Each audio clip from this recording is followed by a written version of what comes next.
You are not failing because you lack intelligence. You are not behind because you lack potential. You are not stuck because you lack opportunity. You are not succeeding because your mind has never been trained to focus. Your attention is scattered, reactive, overstimulated, and an unfocused mind cannot build anything meaningful. Every distraction you tolerate weakens you. Every untrained moment of attention compounds failure. This audiobook will show you the truth most people never confront. Success is not about motivation, talent, or luck. It is about disciplined focus, trained daily, and silence through systems that remove choice and force execution. Chapter 1. Stop blaming circumstances and start training attention. Most people want to talk about circumstances. Their past, their environment, their lack of opportunity. They want explanations before they want responsibility. That instinct is the problem. Success does not collapse because of circumstances. It collapses because attention is uncontrolled. You can have intelligence. You can have ambition. You can have access to information, tools, and opportunity. None of that matters if your attention is fragmented. An untrained mind will always sabotage a capable person. That is not an opinion. That is a pattern you can observe everywhere. Highly intelligent people who never execute. Talented individuals who start repeatedly and finish nothing. Driven people who stay busy for years without measurable progress. The common factor is not circumstance. It is attention. You do not rise to the level of your ideas. You fall to the level of your attention control. That's the key. Most people attempt to change results without changing how their mind operates moment to moment. They want a new outcome with the same mental habits. That never works. You have a choice. You can continue explaining why your situation is difficult, or you can begin training the one thing that determines whether any situation improves. Attention. Blaming circumstances feels productive because it feels accurate, but accuracy does not create leverage. Control does. A person with trained attention will extract results from average conditions. A person without it will waste ideal conditions. Look at real examples. You know intelligent people who read constantly but never apply. They understand concepts but cannot sustain focus long enough to execute them. They are not lazy. They are unfocused. You know capable people who start businesses, routines, or creative projects with enthusiasm. Within weeks, attention erodes. Distractions multiply. Execution stops. They blame timing. They blame energy. They blame motivation. They never blame attention. An untrained mind will always sabotage a capable person. Attention is not a personality trait. It is a trained capacity. If you do not train it deliberately, it will default to reactivity. Messages pull it. Noise pulls it. Urgency pulls it. You do not need their permission to reclaim it. That's another key. Most people wait for permission from circumstances to focus. They wait for quiet. They wait for motivation. They wait for the right time.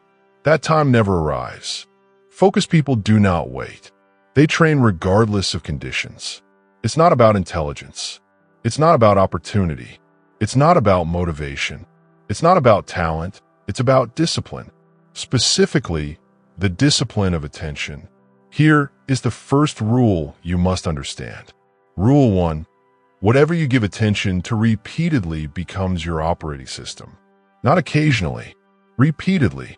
If your attention is scattered across inputs all day, your mind becomes scattered.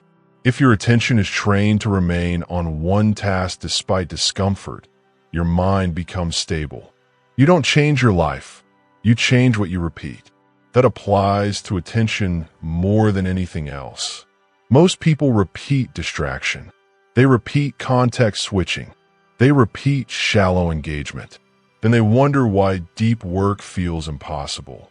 That is not a mystery. It is conditioning. You have a choice. You can continue rehearsing distraction, where you can begin rehearsing focus. But understand this clearly. Focus will feel uncomfortable at first. Silence will feel loud. Stillness will expose mental weakness. That is not a sign of failure. That is evidence of untrained attention. Avoiding the discomfort keeps you weak. Staying inside it makes you capable. That's the key. Now we convert insight into behavior. System 1. Stop evaluating your day by outcomes. Evaluate it by attention quality. At the end of the day, ask one question only. How many minutes did I sustain attention without interruption? Not how much you finished. Not how productive you felt. Attention first. Results follow. System 2. Reduce attention targets. Most people attempt to focus on too many things. Attention fragments because it is overassigned. Choose one primary task per block of time. 1. Everything else waits. You don't need their permission to ignore non-essential inputs. System 3. Train attention under constraint. Do not wait for ideal conditions. Train in imperfect ones. Short sessions. Fixed duration. No escape. Set a timer. Remove distractions. Stay with the task until time ends. This is not about comfort. It is about conditioning. An untrained mind will always sabotage a capable person. A trained mind compounds quietly. Notice the difference. Capable but untrained people rely on bursts of intensity. They surge. They collapse. Trained people rely on repetition. They show up. They execute. Intensity feels powerful. Repetition is powerful. That's the key. Most people want dramatic change. They want transformation they can feel. Training attention feels small, unimpressive, unannounced. That is why it works. You don't change your life. You change what you repeat. Repeat distraction and instability follows. Repeat focus and structure emerges. This is not philosophical. It is mechanical. Your mind adapts to demand. If demand is shallow, capacity remains shallow. If demand is sustained, capacity grows. You have a choice. You can continue explaining your circumstances, or you can begin building the capacity that renders circumstances irrelevant. The next step is unavoidable. Once you accept that attention must be trained, you must confront what is destroying it. Distraction is not accidental. It is engineered. It is reinforced. In the next chapter, we will address the enemy directly. Your brain's addiction to distraction and the systems required to break it. Chapter 2. Your brain is addicted to distraction. Distraction is not a personal failure. It is not a lack of character. It is not weakness. It is conditioning. Your brain is not broken. It is trained. Trained by environment. Trained by repetition. Trained by constant stimulation and novelty. That's the reality you must face without emotion. Modern environments do not reward focus. They reward reaction. Notifications, feeds, alerts, endless inputs competing for attention. None of this is accidental. Distraction is engineered, is optimized, is profitable. Your attention is the product. When you understand this, blame becomes irrelevant. Responsibility becomes unavoidable. What you tolerate repeatedly becomes your default state. That is the rule. If you tolerate interruptions, your mind becomes interruptible. If you tolerate shallow engagement, your mind becomes shallow. If you tolerate constant novelty, your mind loses patience for depth. You have a choice. You can continue tolerating what weakens you, or you can design against it. Most people never do. They scroll without intention. They check without purpose. They react without awareness. Then they ask why focus feels difficult. That's the key. Focus feels difficult because your brain has been trained away from it. Your brain adapts to what it consumes. Fast input trains fast switching. Short content trains short patience. This is not opinion. This is neurological adaptation. An untrained mind will always sabotage a capable person. An overstimulated mind does it faster. Look at real patterns. People who cannot read more than a few pages without checking something else. People who start tasks and abandon them minutes later. People who feel restless the moment stimulation stops. These are not isolated behaviors. They are symptoms of addiction, not addiction to substances, addiction to stimulation. Your brain begins to crave novelty. It seeks the next input. It resists stillness. Silence becomes uncomfortable. Focus feels heavy. Depth feels slow. And slow feels wrong. Only because you trained it to. What you tolerate repeatedly becomes your default state. Most people tolerate distraction all day. Then they expect focus on demand. That expectation is irrational. You don't need their permission to stop participating. That's another key. No one is forcing you to respond instantly. No one is forcing you to check constantly. No one is forcing you to consume endlessly. You allow it. That does not make you weak. It makes you responsible. Now we move from understanding to systems. Rule 1. Distraction thrives on accessibility. If it is easy to access, it will be accessed. Willpower is irrelevant here. Remove access. This is not about restraint. It is about structure. System 1. Eliminate default distractions. Not occasionally. Not temporarily. Remove notifications from non-essential applications. Remove social feeds from devices used for work. Separate consumption devices from production devices. You're not limiting yourself. You're training yourself. What you tolerate repeatedly becomes your default state. Rule 2. Novelty destroys patience. When your brain expects constant novelty, it resists repetition. But repetition is where mastery is built. You don't change your life. You change what you repeat.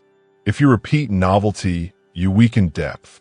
If you repeat depth, novelty loses control. System 2. Schedule stimulation. Do not eliminate stimulation entirely. Contain it. Designate specific times for consumption. Outside those times, stimulation is unavailable. This retrains expectation. Your brain learns that stimulation is not constant. Patience begins to rebuild. That's the key. Most people try to quit distraction emotionally.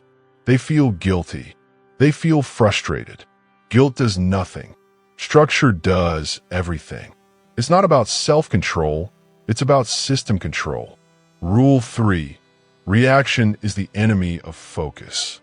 Every reaction fractures attention. Every interruption resets cognitive depth. Depth requires continuity. System 3. Create non-negotiable focus blocks. Short at first. 30 minutes is enough. No input. No switching. No reaction. Stay with the task. Your mind will resist. That resistance is training. An untrained mind will always sabotage a capable person.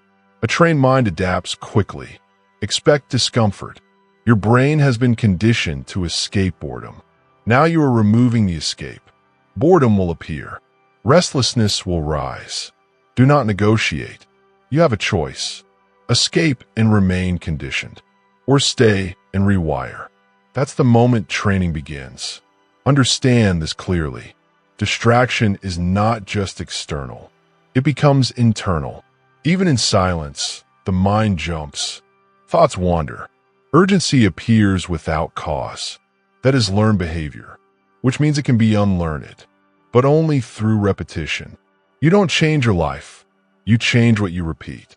Repeat focus. Repeat stillness. Repeat constraint. Over time, your baseline changes.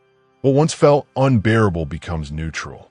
What once felt difficult becomes normal. What you tolerate repeatedly becomes your default state. Most people never reach this stage because they quit early. They mistake discomfort for incompatibility. They say, "This isn't for me." Focus is not for you or not. It is trained or untrained. You don't need their permission to train it. Now understand the deeper implication. As long as distraction controls your attention, you are externally directed. Your priorities are set by input, not intention. That is not freedom. That is dependency. Regaining focus is not about productivity. It is about autonomy, the ability to decide what receives your attention and keep it there. That's the key. Once distraction loses dominance, a new problem emerges. Without constant input, silence becomes unavoidable. And silence reveals everything you've been avoiding. In the next chapter, we confront that directly. Why silence is not empty, why it feels threatening, and why it is the only place real focus is forged. Chapter 3. Motivation is a trap. Systems are freedom. Most people wait to feel ready. They wait for motivation. They wait for the right mood. That waiting is the trap. Motivation is unreliable. It rises without warning. It disappears without explanation.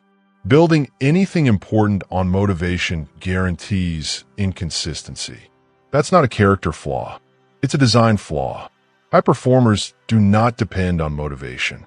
They design systems. Systems execute regardless of mood, regardless of confidence, regardless of energy. That's the difference. Motivation asks, how do I feel? Systems ask, what is scheduled? Systems do the work when motivation disappears. That phrase must become non-negotiable. Look at the pattern. People start routines when motivation is high. They stop when motivation drops. Then they blame discipline. Discipline was never the issue. Structure was missing. You don't need their permission to stop relying on how you feel. That's the key. Feelings are signals, not commands. Systems ignore them. It's not about passion, it's about process. It's not about desire, it's about design. You don't change your life. You change what you repeat. Motivation is inconsistent repetition.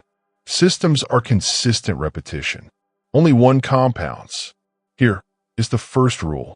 Rule 1. Decision-making destroys consistency. Every decision consumes energy. Every choice introduces friction. When you decide daily whether to act, you eventually decide not to. High performers eliminate daily decisions. They pre-decide. System 1. Fixed start times. Not flexible, not negotiable. The same time. Every day. You don't ask if you feel like it. You start because the system says start. Systems do the work when motivation disappears. Rule 2. Complexity kills execution. Most people design systems that require willpower. Willpower fails. Systems must be simple. Minimal steps. Clear sequence. System 2. One input, one action. A single trigger leads to a single behavior. For example, time hits the hour. You begin the task. No preparation rituals. No mental buildup. Action begins immediately. That's the key. Systems work because they bypass emotion. Emotion fluctuates. Structure remains. An untrained mind will always sabotage a capable person. A poorly designed system allows it. You have a choice. Continue negotiating with yourself daily, or remove negotiation entirely. You don't need their permission to stop negotiating. Now understand the deeper principle. Motivation feels powerful because it feels internal, but it is unstable because it depends on conditions. Systems feel rigid because they remove choice, but that rigidity creates freedom. Freedom from hesitation. Freedom from inconsistency. Freedom from internal debate. It's not about inspiration, it's about execution. Rule 3. Systems must survive low-energy days. If a system only works when you feel good, it is not a system. Designed for your worst state. System 3. Minimum viable execution. On low-energy days, reduce scope. Never reduce frequency. You show up. You execute the smallest acceptable version. This preserves identity. This preserves momentum. Systems do the work when motivation disappears. Repeat that until it becomes reflex. Most people stop because they think small effort is pointless. They are wrong. Small, repeated execution trains reliability. Reliability builds trust with yourself. That trust compounds. You don't change your life. You change what you repeat. Repeat showing up. Repeat starting on time. Repeat executing without debate. Motivation becomes irrelevant. Notice the shift. When systems run, motivation often follows. But you no longer depend on it. That's freedom. High performers do not feel different. They operate differently. They remove choice. They remove friction. They remove excuses at the design level. You can do the same. You have a choice. Build systems that carry you when motivation fades, or remain dependent on emotional energy. One produces progress. The other produces cycles. Systems do the work when motivation disappears. There's one more component you must confront. Even with systems, execution collapses if the mind cannot remain still. If attention cannot stay where the system places it. That brings us to the next discipline. Silence. In the next chapter, you will learn why silence is not empty and why it is where real focus is forged. Chapter 4. Silence is not empty. It is where focus is forged. Most people misunderstand silence. They think silence is the absence of something. They think it is empty. That misunderstanding keeps them weak. Silence is not empty. Silence is revealing. Noise hides weakness. Silence exposes it. That's the key. When stimulation stops, the mind becomes visible. Restlessness appears. Urgency appears. Discomfort appears. Most people immediately escape. They reach for sound. They reach for input. They reach for distraction. Not because they need it, because silence shows them what they have not trained. Silence trains what noise destroys. An untrained mind cannot tolerate stillness. It panics in the absence of stimulation. It creates urgency where none exists. This is not intuition. It is conditioning. Modern life teaches you to avoid silence. Music during work, podcast during movement, noise during rest. Every moment filled. No gaps. No stillness. That constant filling has a cost. You lose the ability to stay present without stimulation. An untrained mind will always sabotage a capable person. Noise makes sure the mind stays untrained. You have a choice. You can continue using noise to avoid discomfort, or you can use silence to train control. You don't need their permission to choose silence. That's another key. Silence is uncomfortable because it demands attention. There's nothing else to hold on to. No novelty, no escape, only the task, only the breath, only the moment. That is where focus is forged. Deep focus is not created by effort alone. It is created by tolerance. Tolerance for stillness. Tolerance for boredom. Tolerance for mental resistance. Most people fail here. They confuse discomfort with danger. They assume something is wrong. Nothing is wrong. Training is happening. Silence trains what noise destroys. Now we move from understanding to structure. Rule 1. Silence must be intentional. Accidental silence does nothing. Intentional silence trains. You choose it. You enter it. You stay. System 1. Daily silence block. Short. Non-negotiable. 10 minutes is enough at first. No audio. No input. No stimulation. Sit or work quietly. The objective is not relaxation. The objective is presence. Stay with what you're doing. Your mind will resist. That resistance is the training stimulus. That's the key. Most people try to make silence pleasant. They soften it. They decorate it. That defeats the purpose. Silence is not meant to entertain you. It is meant to discipline you. It's not about comfort. It's about control. Rule 2. Silence reveals attention leaks. In silence, you notice how often the mind tries to escape, how often it reaches for stimulation, how often it invents urgency. That awareness is critical. You cannot train what you cannot observe. System 2. Label, don't follow. When the urge to escape appears, label it. Restlessness, boredom, impulse. Do not follow it. Return attention to the task. This is not meditation. This is conditioning. You don't need their permission to ignore your impulses. Silence trains what noise destroys. Rule 3. Depth requires uninterrupted presence.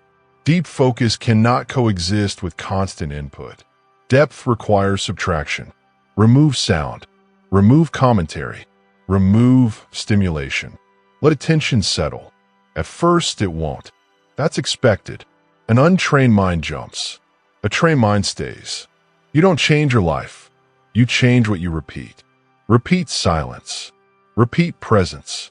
Repeat staying when leaving feels easier. That repetition rewires tolerance. Most people never repeat silence long enough to adapt. They quit early and label it not for them. Focus is not for or against you. It is trained or untrained. Silence is the training ground. Now understand something important. Silence does not weaken productivity. It strengthens it. When you remove noise, cognitive load decreases. Attention stabilizes. Thinking slows and deepens. Slow thinking produces fewer errors. Fewer errors reduce rework. Less rework increases output. That's the paradox. Silence feels like doing less. It produces more. That's the key. High performers understand this. They protect quiet time aggressively. Not because it feels good, because it works. They do not fill every gap. They do not drown resistance in sound. They stay. You can do the same. You have a choice. Use noise to avoid discomfort, or use silence to build capacity. One keeps you distracted. The other makes you dangerous. Silence trains what noise destroys.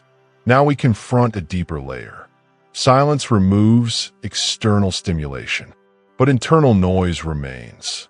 Thoughts, worries, mental chatter. That internal noise will attempt to pull attention away from execution. And if you allow it, systems will fail. Which brings us to the next discipline, busyness. In the next chapter, you will learn why constant activity is not progress, and why busyness is one of the most effective forms of self-sabotage. Chapter 5. Busyness is the enemy of real progress. Busyness is comfortable. It feels productive. It feels responsible. That is why it is dangerous. Most people are not lazy. They are busy. Busy responding. Busy organizing. Busy preparing. Busy avoiding the work that actually matters. Movement is not progress without direction. That phrase must become fixed in your thinking. Busyness creates motion without commitment. It fills time without producing results. It gives you something to point to while nothing changes. That's the trap. Deep work feels threatening because it removes escape. There is no hiding in depth. There is only execution. So people stay busy instead. They answer messages. They refine plans. They consume more information. They mistake activity for advancement. An untrained mind will always sabotage a capable person. Busyness gives it the perfect disguise. You have a choice. You can continue filling your days with low-impact tasks, or you can confront the work that requires sustained focus.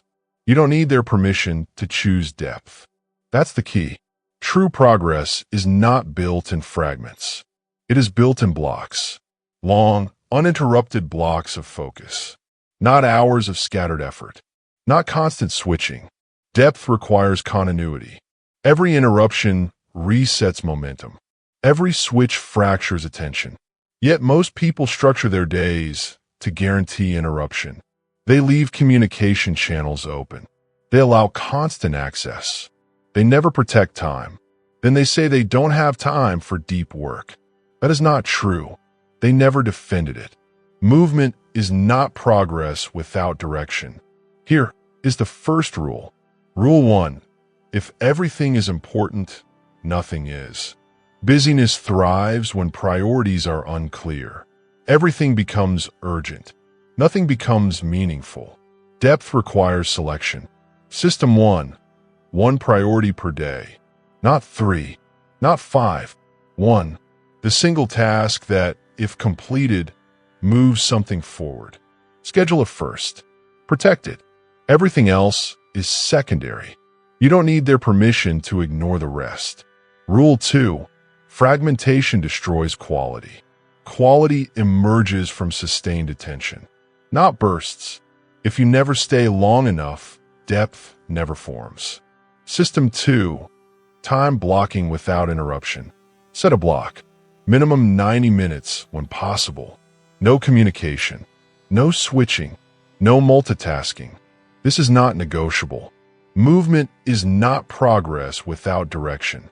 Your direction is defined by what receives uninterrupted time. Expect resistance. Your mind will seek easier tasks. Your environment will test boundaries. Do not adjust the block. Adjust your tolerance. Silence trains what noise destroys. Depth trains what busyness avoids. That's the key. Most people fear long focus because it exposes limitations. You can't hide behind activity. You can't blame interruptions. There's only you and the work. That exposure is necessary. You don't change your life. You change what you repeat.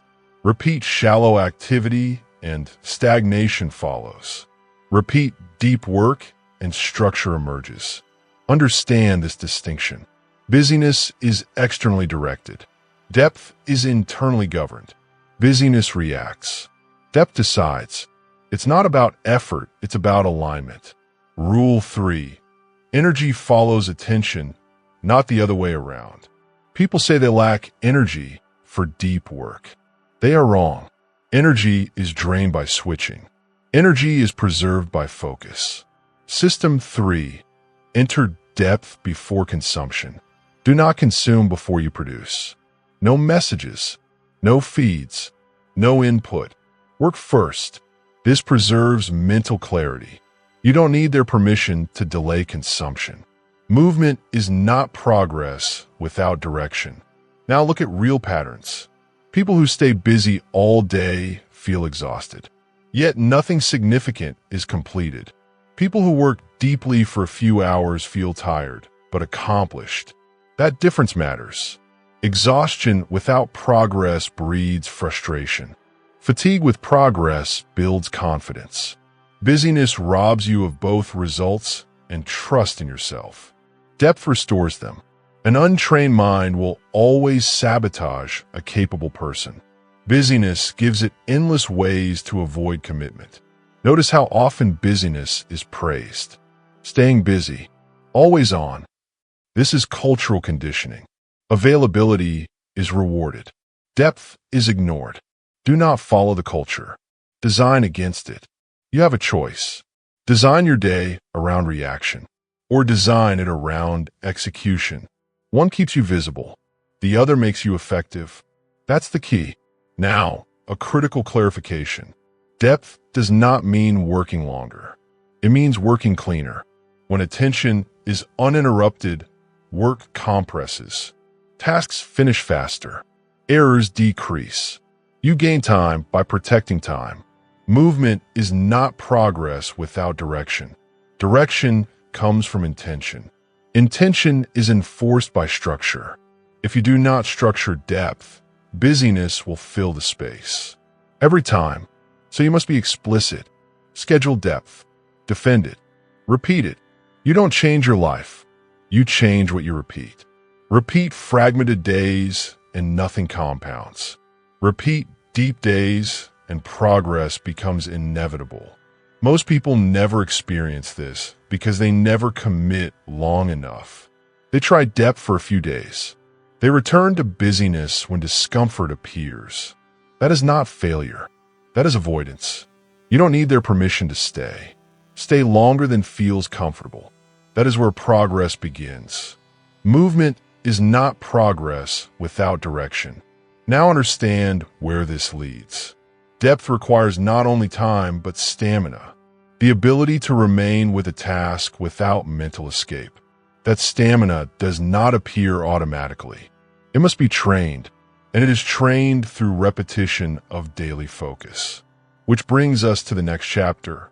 In the next chapter, you will learn why focus must be trained like a muscle, not treated like a mood, and how daily attention training builds unbreakable consistency. Chapter 6. Your environment is either training you or weakening you. Most people believe discipline is internal. They believe success is about willpower. They believe failure means they are not strong enough. That belief is inefficient. Discipline is not primarily internal. It is environmental. Your environment shapes your behavior long before willpower is required. Your environment always wins when discipline is weak. That is not pessimism. That is design reality. Every object around you trains you. Every app conditions you. Every habit reinforces a pattern. Nothing is neutral. Your environment is either sharpening attention or fragmenting it. Most people never audit this. They blame themselves instead. They say they lack focus. They say they lack consistency. They say they lack discipline. What they lack is structure. An untrained mind will always sabotage a capable person. A poorly designed environment accelerates the sabotage. You have a choice. You can keep trying to overpower your surroundings, or you can design surroundings that require less power. You don't need their permission to redesign your environment. That's the key. Look at how most environments are arranged. Phones within reach, notifications enabled, multiple tabs open, noise available at all times. This setup guarantees distraction. Then people expect focus to emerge. That expectation is irrational. Focus is not stronger than environment. Environment is stronger than focus. Your environment always wins when discipline is weak. Now we move from insight to rules. Rule 1. If something is visible, it is influential. Visibility creates temptation. Temptation drains attention. You do not need temptation to test your discipline. You need execution. System 1. Remove visual triggers. Not later. Not occasionally. Remove the phone from the desk. Close and use tabs. Clear the workspace. If it does not serve the task, it leaves the space. This is not minimalism. This is focus engineering. What you see repeatedly, you think about. What you think about repeatedly, you act on. That's the key. Rule 2. Ease determines behavior more than intention. The easier something is, the more likely it happens. The harder something is, the less likely it happens. Do not fight this. Use it. System 2. Increase friction for distractions. Log out of non-essential apps. Remove shortcuts. Add steps. Make distraction inconvenient. At the same time, reduce friction for focus.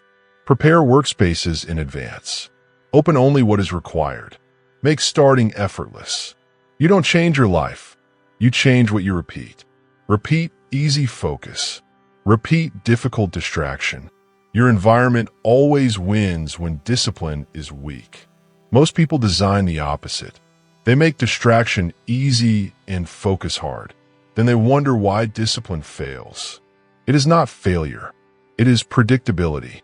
Rule 3. Context controls behavior. You behave differently in different environments. Not because you change, but because cues change. Successful people understand this. They do not rely on internal state. They rely on context. System 3. Separate environments by function. One space for work. One space for rest. One space for consumption. Do not blend them. When everything happens everywhere, focus happens nowhere. You don't need their permission to set boundaries. Now, consider habits. Habits are not moral choices. They are responses to cues. If your environment cues distraction, distraction becomes habit.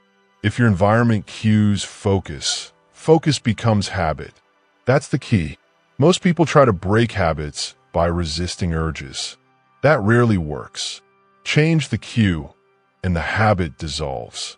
Remove the trigger. The behavior fades. An untrained mind will always sabotage a capable person. A trained environment prevents sabotage before it begins. Understand this clearly. Environment design is not about control. It is about conservation.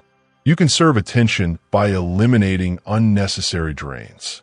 Attention is finite. Treat it that way. Your environment always wins when discipline is weak. Now apply this to digital environments. Your phone is not neutral. Your apps are not neutral. They are engineered for engagement. That means they are engineered against your focus. Do not personalize this. Design against it. System 4. One device, one purpose. If possible, separate work devices from consumption devices. If not possible, separate modes. Work mode has restrictions. Consumption mode has freedom. Never blend them. You don't need their permission to enforce modes. System 5. Scheduled access. Access is not eliminated. It is scheduled. You decide when input is allowed, not the device. This restores agency. Your environment always wins when discipline is weak, unless you redesign it. Now notice the deeper implication. When environment supports focus, discipline feels effortless. When environment fights focus, discipline feels exhausting. Most people misinterpret exhaustion as personal weakness. It is environmental resistance. Reduce resistance and capacity appears. That's the key. High performers are not constantly exerting willpower. They are operating inside aligned systems. They do not rely on strength. They rely on design. You can do the same. You have a choice. Continue blaming yourself for predictable failures, or redesign your environment to make success inevitable. One keeps you frustrated. The other builds momentum quietly. You don't change your life. You change what you repeat. Repeat focus-friendly environments. Repeat distraction-hostile structures. Over time, your default behavior shifts. What once required effort becomes automatic. Your environment always wins when discipline is weak. So make the environment work for you. Now understand where this leads. Even in a well-designed environment, focus can fail if attention lacks endurance, if the mind fatigues quickly, if stamina is absent. Environment removes friction. Training builds capacity, which brings us to the next chapter. In the next chapter, you will learn why boredom is not an enemy, but the gateway to mastery, and how avoiding it keeps your attention permanently weak. Chapter 7. Boredom is the gateway to mastery. Most people fear boredom. They treat it as a signal to escape. They seek novelty the moment stillness arrives. That avoidance is the problem. Boredom is not your enemy. It is a training ground. It is a checkpoint for your attention. What you escape from controls you. The mind craves stimulation. It craves movement. It craves input. When you flee boredom, you reinforce dependency. You train your attention to demand external engagement. You fragment your focus further. An untrained mind will always sabotage a capable person. Boredom accelerates the sabotage. You have a choice. You can avoid the discomfort and remain weak, or you can stay and strengthen the only tool that matters, your attention. You don't need their permission to endure. That's the key. Boredom occurs when repetition exposes gaps, when silence exposes weakness, when tasks demand endurance beyond novelty. Most people call it dull. Most people call it waste. They do not understand its function. Boredom is a signal. It reveals where attention fails. It shows what has never been trained. If you move away from it, you remain reactive. If you stay with it, you build capacity. Rule 1. Boredom is unavoidable. Do not seek to eliminate it. Do not medicate it. Do not entertain it. Instead, train through it. System 1. Schedule boredom. Create periods where you do not allow stimulation. No phone, no music, no conversation. Simply engage with a task or remain still. Your mind will protest. Restlessness will rise. Urges to escape will intensify. Label them. Do not follow them. Return attention to the task. What you escape from controls you. Rule 2. Endurance builds mastery. Mastery is not fast. It is not entertaining. It is not constant novelty. It is repetition. It is patience. It is tolerating discomfort. System 2. Extend focus during boredom. Start small. 10 minutes. 15 minutes. Increase gradually. Do not shrink the interval because it feels difficult. Discomfort is the stimulus. Endurance is the adaptation. What you escape from controls you. Most people abandon tasks when boredom arises. They switch to distraction. They justify avoidance. Those who persist, who stay with the task, who endure the stillness, they acquire focus. They build depth. They become capable of work others cannot sustain. That is the principle. Rule 3. Avoidance trains weakness. The more you flee boredom, the shorter your attention span becomes. The less capable you are of sustained execution. You fragment your mental power without realizing it. Systems and structure cannot fully compensate for attention that has never endured boredom. You cannot rely on environment alone. You must endure internally. What you escape from controls you. Now consider habits. If every escape is repeated, the mind learns dependency. If every confrontation is repeated, the mind learns capacity. Repetition is the mechanism. Boredom is the test. Your choice is constant. Avoid or endure. Escape or build. Depend or master. You don't need their permission to endure. You only need to choose. And understand this clearly. Boredom is not a reward. It is not a sign of progress. It is a mirror. It reflects your mental training or the lack of it. It exposes where discipline is absent. It measures attention objectively. Systems can guide. Environment can support. But only you can face boredom directly. What you escape from controls you. This principle applies everywhere. Sitting with a task you dislike. Remaining still when stimulation is available. Continuing work when the mind cries for novelty. These are the moments that define capability.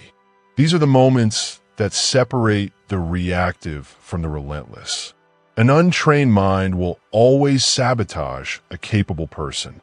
Boredom is one of the most powerful accelerators. Your next step is unavoidable.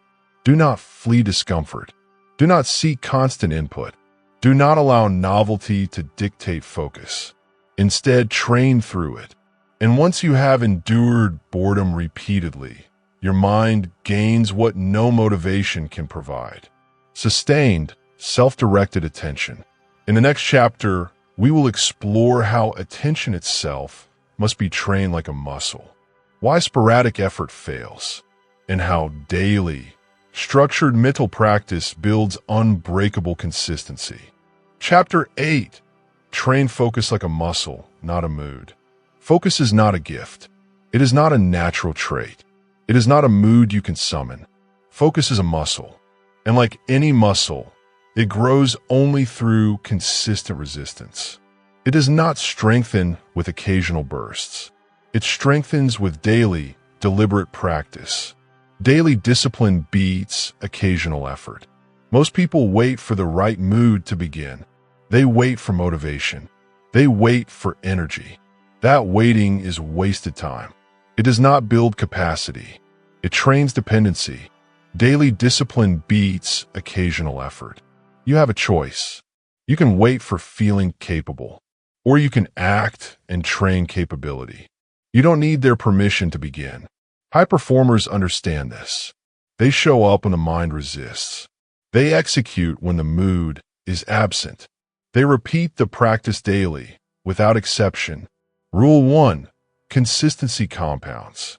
A single 2-hour session may feel productive. It is not. 10 minutes daily for months produces more strength than sporadic intensity. This is not theory. It is measurable. Neural pathways strengthen through repeated, targeted effort. The mind adapts to demand. System 1. Microtraining blocks. Start with brief, deliberate periods of uninterrupted focus. 15 to 30 minutes is sufficient. Short, repeatable sessions outperform rare, long attempts. Daily discipline beats occasional effort. Rule 2. Avoid all-or-nothing thinking. Some believe focus must be perfect to matter. It does not. Imperfection in repetition builds capacity faster than perfection in isolation. System 2. Minimum viable execution. On low-energy days, reduce the task size. Never reduce frequency. Show up. Execute. Repeat. This maintains momentum. This conditions the mind to remain present. This trains endurance. Daily discipline beats occasional effort. Rule 3. Fatigue is part training. Muscles ache when they grow. Attention resists when it strengthens. Short, daily resistance is less intimidating. It accumulates faster than sporadic extremes. It builds resilience. System 3. Progressive overload. Gradually increase difficulty. Increase duration. Increase complexity. Do not rush. Do not skip. Daily discipline beats occasional effort. Notice the pattern. Most people exercise focus in intense bursts. They binge work. They collapse. They wait for motivation to return. It never returns consistently. Muscles cannot grow in a single day. Neither can attention. Only repetition builds it. An untrained mind will always sabotage a capable person.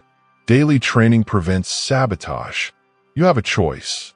You can rely on chance bursts of concentration, or you can train attention deliberately every day like a muscle. You don't need their permission to structure your training. That's the key. Now consider the mechanics. Attention fatigues. It is depleted with constant switching. It is weakened by distraction. Short, deliberate sessions protect capacity.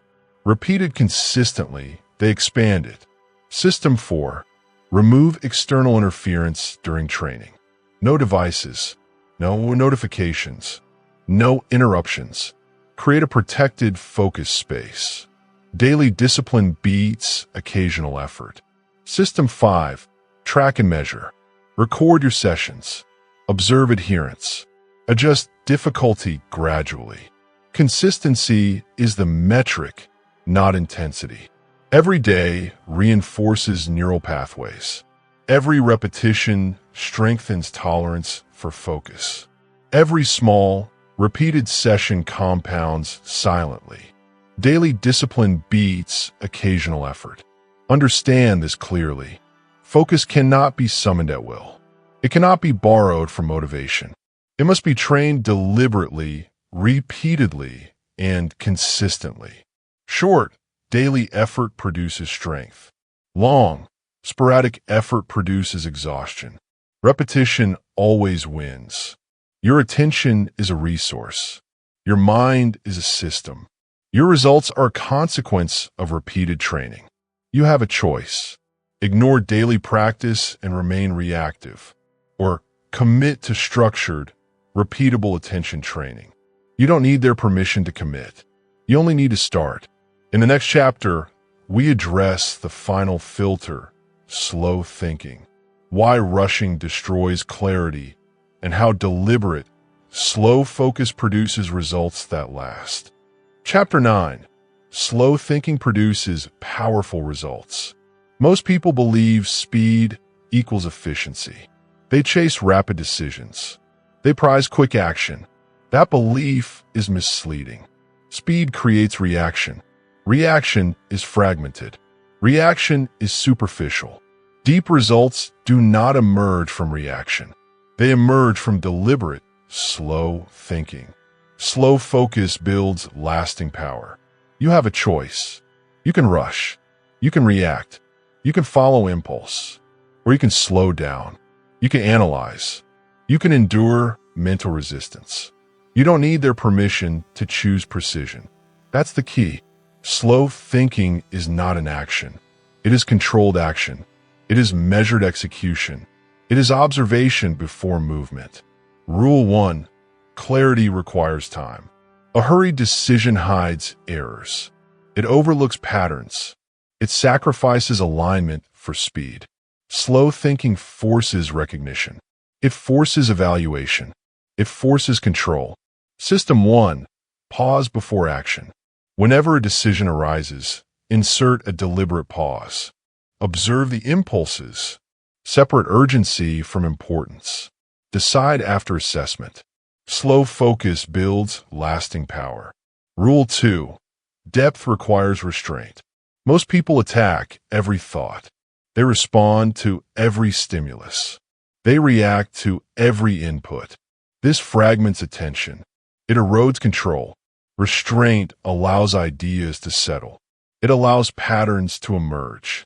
It allows connections to form that are invisible in haste.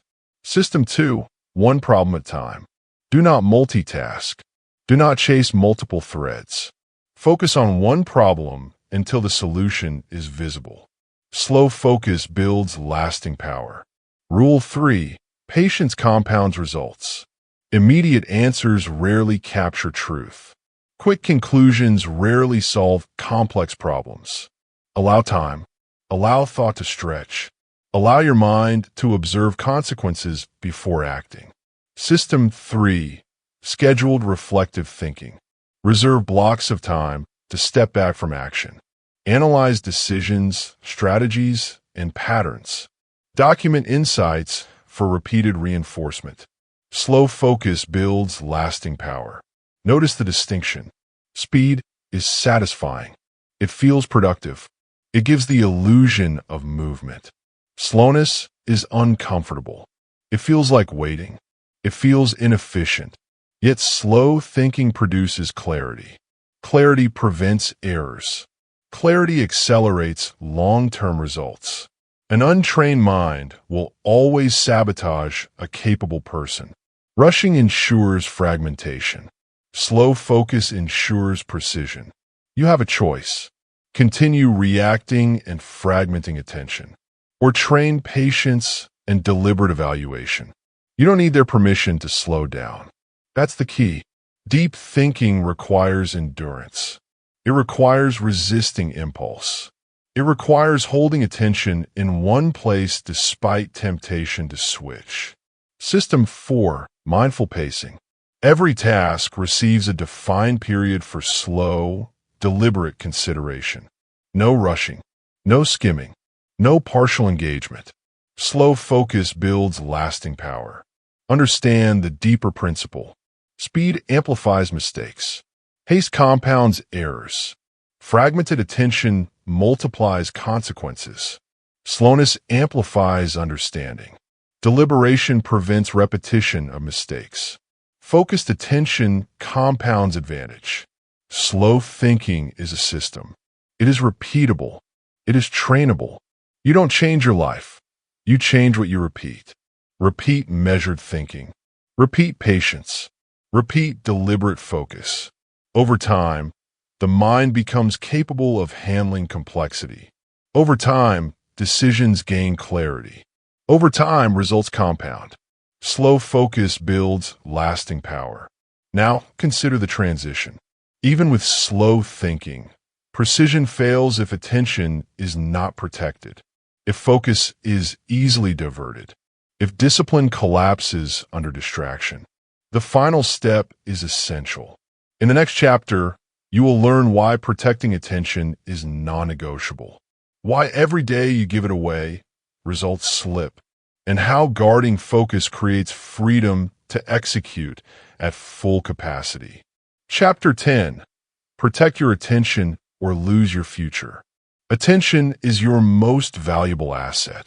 It determines everything you produce, everything you learn, and everything you become. Yet most people give it away freely. They scroll. They react. They chase novelty without purpose. Every distracted day compounds loss. Every fragmented hour pushes success further away. Often, this happens without visible warning signs. What you give your attention to becomes your life. That is not a metaphor. It is literal. You cannot focus on multiple directions simultaneously and grow in any of them. You cannot allow constant interruption and expect mastery. You cannot give attention to others' priorities and maintain your own. That's the key. Most people spend attention on shallow inputs. Social media, unnecessary communication, endless consumption. These moments feel harmless. They are not. Each one fragments mental energy. Each one weakens focus. An untrained mind will always sabotage a capable person. You have a choice. You can allow attention to be stolen, or you can reclaim it. You don't need their permission to control where your mind goes. Rule 1. Attention is non-renewable. Every moment spent distracted is lost forever. You cannot recover it. You can only choose what to allocate next. System 1. Guarded time blocks. Create periods where attention is non-negotiable. No devices. No interruptions. No input that does not serve your priority. What you give your attention to becomes your life. Rule 2. Ownership requires decision. Attention flows automatically if left unmanaged.